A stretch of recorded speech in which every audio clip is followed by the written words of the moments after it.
Nous allons parler maintenant de synapses. Donc, une chose à retenir sur l'organisation et le fonctionnement du système nerveux est que les neurones sont organisés en réseau, c'est-à-dire qu'ils communiquent tous les uns avec les autres.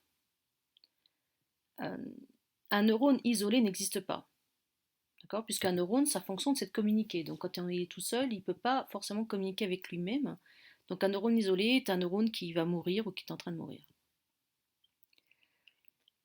Ce réseau neuronal, il est organisé autour de points de connexion qu'on appelle les synapses. Alors ces synapses, ce sont des points de connexion particuliers parce que les neurones ne se touchent pas. Vous voyez ici une illustration d'une synapse entre deux neurones. Et vous voyez donc les neurones en fait s'approchent très très près les uns des autres mais ne se touchent pas. En effet, je vous rappelle que la façon de communiquer des neurones, ce sont des échanges d'ions à travers une membrane, donc ce qui produit en fait simplement les phénomènes électriques, et que si vous faites toucher deux neurones, eh bien il va se passer un court-circuit. Donc c'est pas comme ça que l'on communique au niveau du système nerveux central. Alors ces synapses, elles peuvent être de divers ordres. En fait, elles sont effectuées entre les différents compartiments des neurones. Les compartiments des neurones, quels sont-ils? Je vous le rappelle, il y a le corps cellulaire, les dendrites et les axones. Donc on peut avoir des synapses entre deux dendrites, entre deux axones, entre des dendrites et un axone, entre un dendrite et un soma, et entre un soma et un axone. Donc ça donne une possibilité extrêmement importante. En fin de compte, le neurone, sur toute sa surface membranaire, souvent va recevoir de l'information d'un autre neurone. C'est-à-dire qu'il va avoir des synapses tout le long de sa membrane. Alors ces synapses, elles ne sont pas faites au hasard. Souvent on donne ce genre de photos pour montrer un peu le réseau neuronal. Et on a l'impression que c'est un fouillis inimaginable. C'est un peu n'importe comment là-dedans. Et en fin de compte, non. On s'aperçoit que les synapses, l'organisation cellulaire est extrêmement rigoureuse et ordonnée. Ce qui donne l'impression de fouillis, c'est qu'il y en a tellement qu'on n'arrive pas à démêler un petit peu ce qui se passe. Alors les synapses, elles se forment de deux façons. D'abord, il y a ce qu'on appelle, enfin ce qui influence la formation des synapses, il y a le facteur génétique.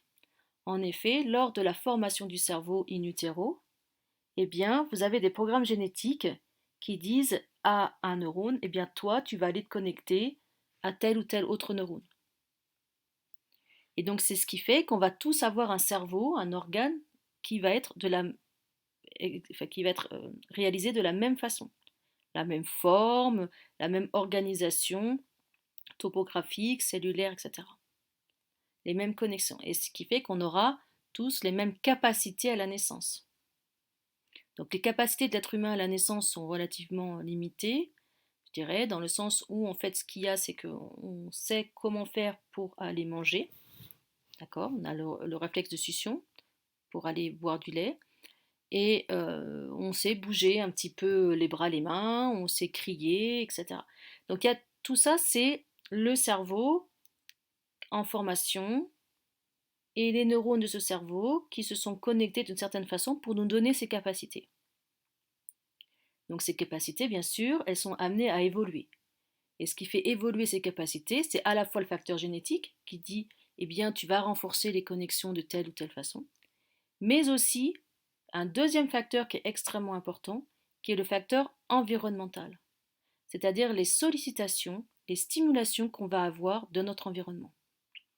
Donc on va être dans un environnement sonore, on va entendre des sons, dans un environnement lumineux, on va avoir des lumières, on va entendre des gens qui nous parlent, on va avoir des gens qui nous touchent, etc. Donc ça, ces stimulations sensorielles vont concourir à la formation de nouvelles synapses. Donc en fin de compte, à l'âge adulte, parce que le cerveau met à peu près 20 à 30 ans pour arriver à l'âge adulte, alors à la vingtaine d'années, on estime qu'on a toutes les synapses, à peu près toutes les synapses, on va dire, correctement formées. Ensuite, entre 20 et 30 ans, là, on s'est aperçu qu'il y avait encore des phénomènes de myélinisation des différents axones. Donc vous voyez que le développement cérébral, c'est quelque chose d'extrêmement long dans la vie d'un humain. Et donc ce développement cérébral, il va être aussi donc conditionné, comme je l'ai dit, par des facteurs environnementaux. En effet, on s'est aperçu que si les facteurs environnementaux étaient délétères, par exemple, euh, l'enfant ne peut rien voir ou rien entendre ou ne peut pas être touché, etc., eh bien cela allait concourir à l'obtention d'anomalies cérébrales et notamment donc des mauvaises connexions au niveau du cerveau et entraîner des pathologies, comme par exemple l'autisme. Alors il y a un exemple très célèbre que vous trouverez dans tous les livres maintenant, je pense. C'est la chute, c'est qu'à la chute de la dictature roumaine, il y a donc de cela quelques dizaines d'années, on a découvert donc en Roumanie des orphelinats où les enfants étaient livrés à eux-mêmes, c'est-à-dire qu'ils étaient posés comme ça, à même le sol, à la limite sur un matelas, sans jouer, sans rien, sans que le personnel leur parle, ou ne serait-ce que les touche, hein, quand il est lavé au jet, etc. Et donc ces enfants, en fait, développaient des troubles autistiques.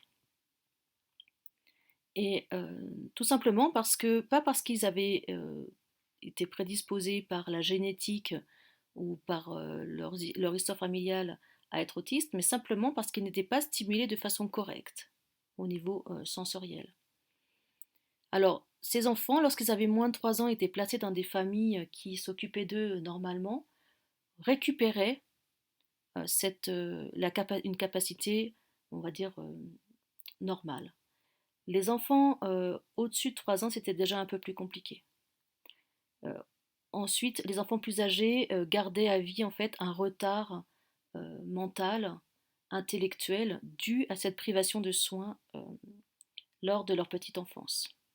Donc c'est pas anodin ce facteur environnemental, c'est vraiment important. Donc je répète, dans la formation des synapses, il y a deux facteurs à prendre en compte.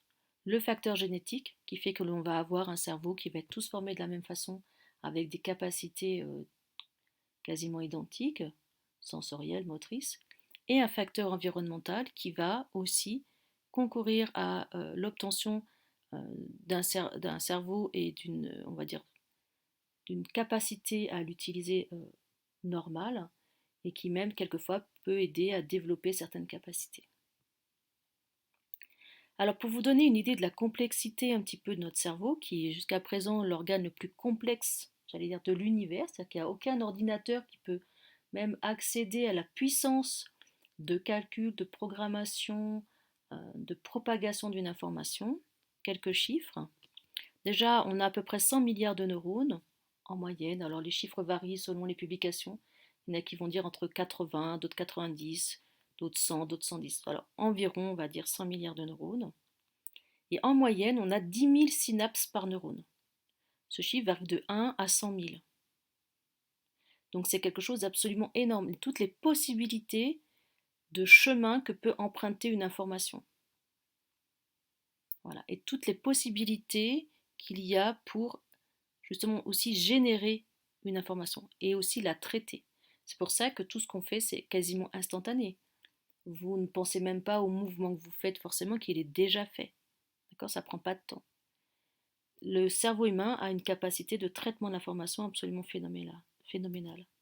Deuxième chiffre que moi j'aime bien, c'est que on estime qu'un millimètre cube de substance grise du cortex peut contenir jusqu'à 5 milliards de synapses. Donc c'est absolument quelque chose d'absolument énorme. Faites un petit cube de 1 mm sur 1 mm sur 1 mm sur votre feuille et faites 5 milliards de points.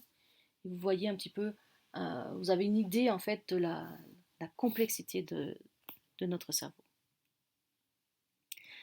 Donc ces synapses permettent aux neurones d'être organisés en réseau et donc de communiquer les uns avec les autres.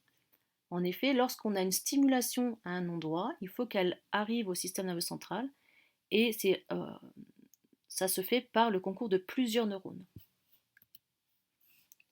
Alors, comment se transmet le message nerveux entre les neurones? C'est la question. Puisque je vous ai dit que ça ne pouvait pas être de façon électrique, en tout cas par des échanges d'ions.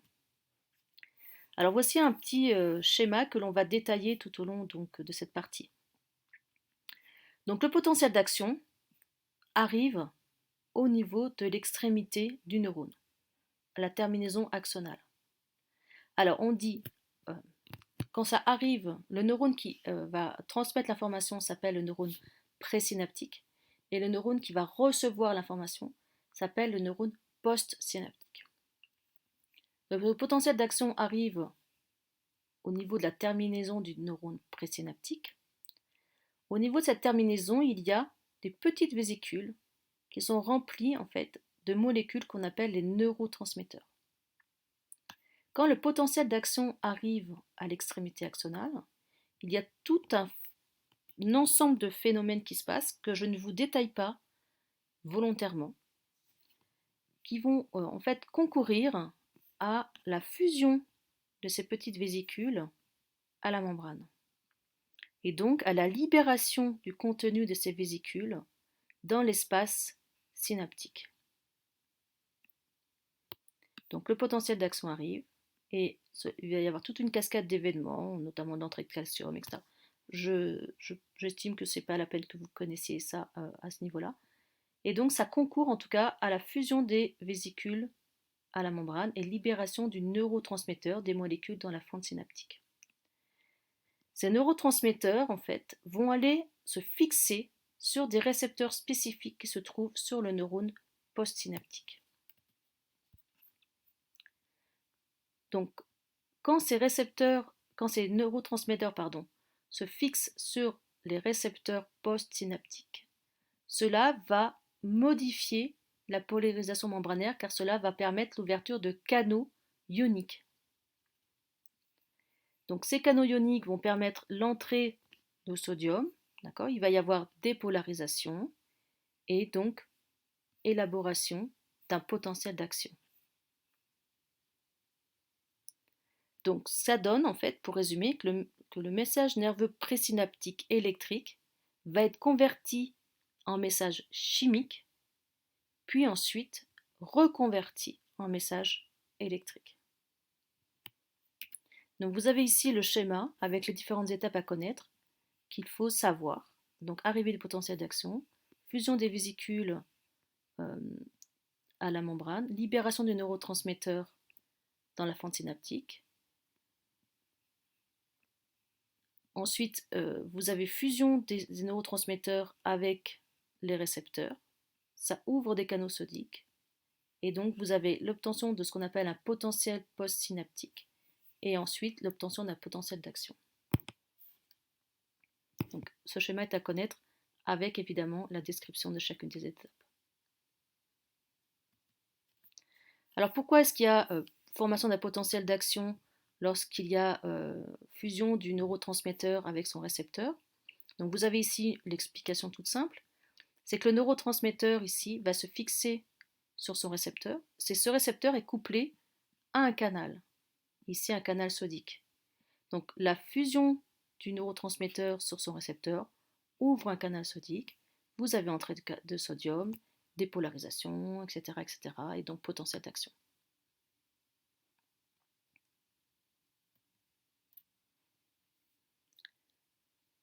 Alors il existe deux types de synapses. Il y a les synapses excitatrices, qui proviennent de potentiels postsynaptiques excitateurs, et les synapses inhibitrices, qui viennent de potentiels postsynaptiques inhibiteurs. Ces synapses excitatrices et inhibitrices donc, proviennent elles-mêmes de ce qu'on appelle les neurones excitateurs et les neurones inhibiteurs. Les neurones, pour faire très très simple et très schématique, les neurones excitateurs, c'est ceux qui vont vraiment propager une information d'un point A à un point B, et les neurones inhibiteurs sont là pour moduler l'information, pour soit l'arrêter, soit la freiner, soit un peu la modifier. Donc vous voyez que quand c'est excitateur, eh bien, en fin de compte, ici, le potentiel de repos, il va être un petit peu plus haut, donc il va y avoir besoin que d'une toute petite pichenette, pour atteindre le seuil, avoir tout de suite un potentiel d'action. Quand on est dans une synapse inhibitrice, eh bien, le potentiel de repos, il va être plus bas.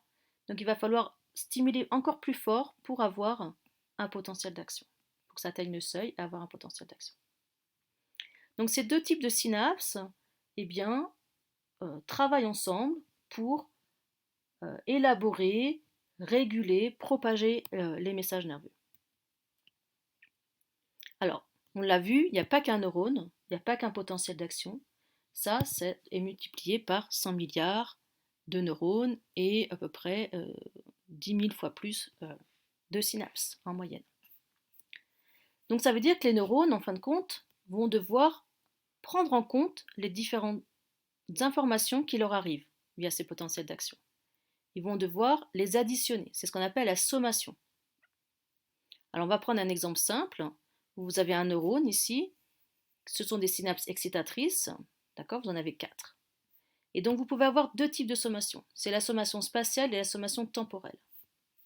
Alors c'est quoi la sommation spatiale? La sommation spatiale, c'est lorsque vous avez plusieurs messages, PPSE, qui proviennent de synapses différentes, qui se produisent au même moment.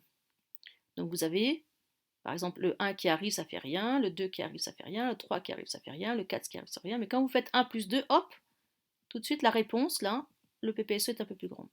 Vous faites 1 plus 2 plus 3, c'est-à-dire les synapses 1, 2 et 3 qui arrivent en même temps au niveau du corps cellulaire, et bien là, hop, ça dépasse le seuil, vous avez un potentiel d'action. Ça, c'est la sommation spatiale.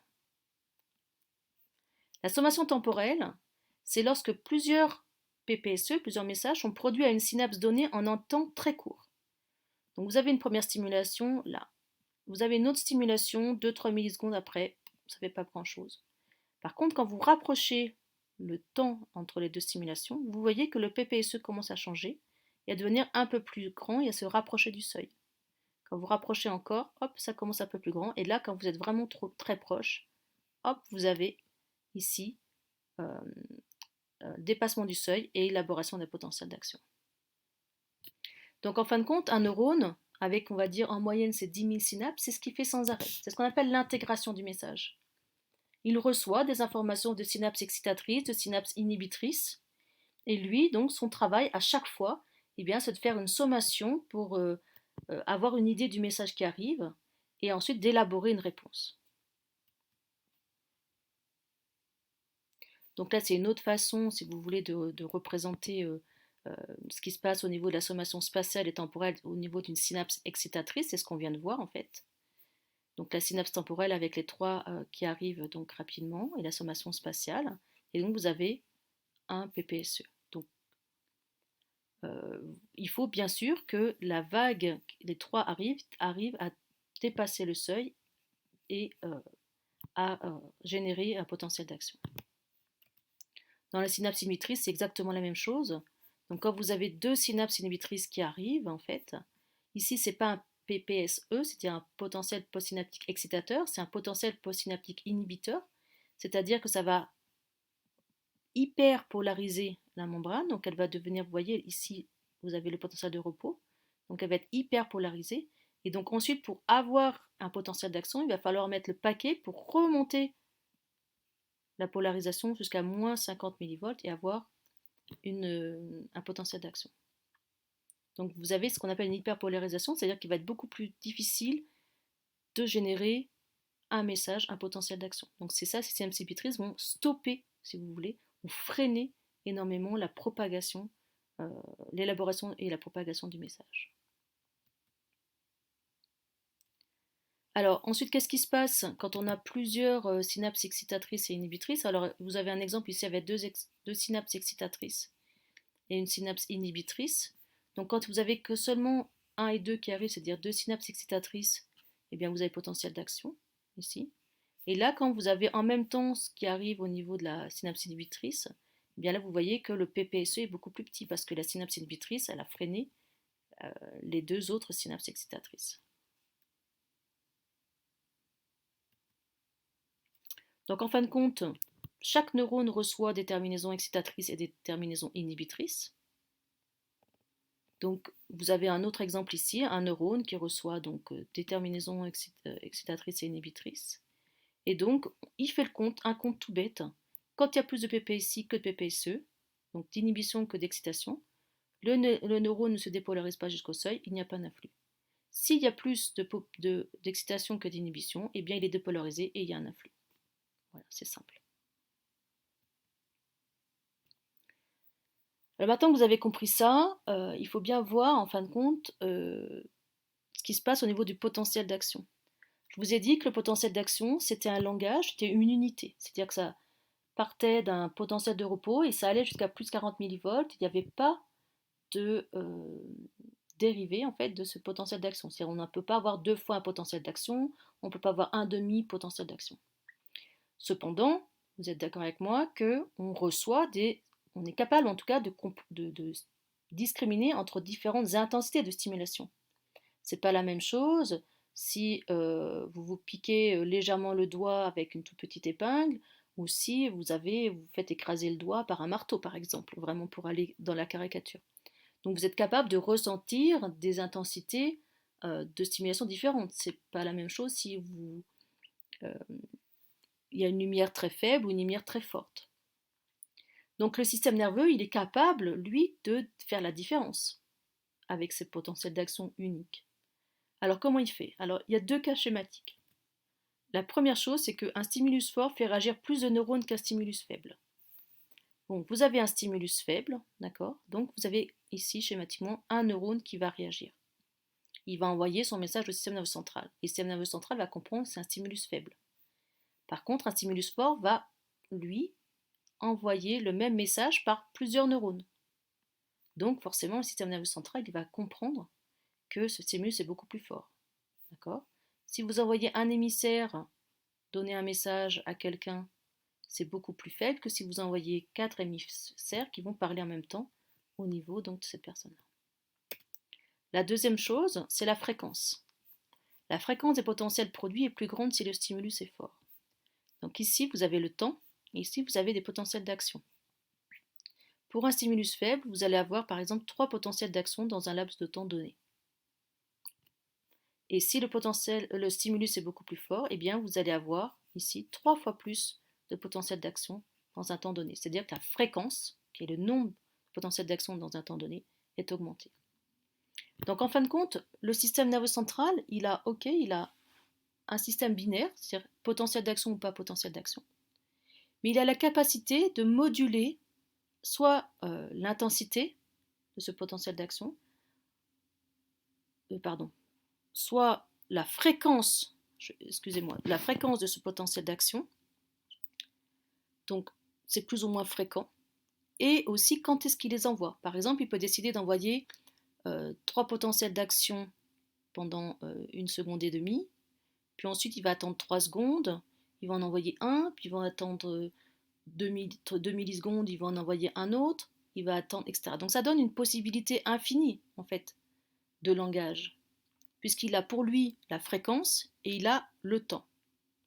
Et il a au-dessus de ça le nombre de neurones qui envoient le même potentiel d'action. Donc en fin de compte, ça donne un langage neuronal qui est extrêmement sophistiqué. Et l'intelligence de nos neurones est de décoder ce langage.